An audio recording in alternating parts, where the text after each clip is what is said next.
C'est une clinique telle que Médecins sans frontières les déploie à l'étranger en zone de guerre. Et pourtant, nous sommes bien en plein centre-ville, boulevard Pacheco, un lieu qui n'a pas été choisi au hasard.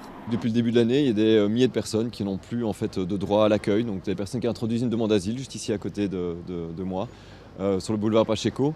Et fait d'asile est complètement saturé. Donc ces personnes, elles passent plusieurs jours, voire plusieurs semaines en rue avant de se voir octroyer une place d'accueil. On a beaucoup de maladies de peau, on a des cas de diphtérie, on a des cas de tuberculose, on a eu une petite fille de 4 ans avec la malaria hier qui n'avait aucune solution d'accueil.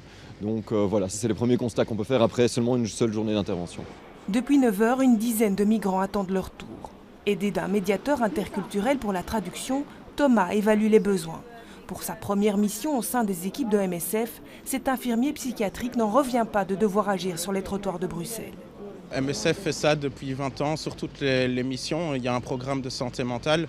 Forcément, quand on vit la guerre, la misère, la dictature, il y a des dommages. Et donc on récupère forcément les gens dans des états assez dramatiques. Et donc c'est important de leur fournir le support adapté, quoi. C'est au tour d'un jeune Syrien d'être reçu par un médecin. Son genou le fait horriblement souffrir.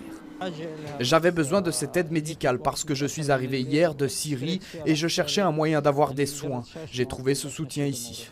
Le dispositif de Médecins sans frontières est prévu pour 1 mois, mais l'ONG attend une réaction urgente des autorités fédérales. Et évidemment, nous, notre revendication est que ce type d'accompagnement médical soit en fait repris par l'État, comme c'était le cas avant. À la sortie de sa consultation, notre jeune Syrien semble plus détendu, mais le répit est court. L'homme retourne déjà livrer son combat pour obtenir l'asile.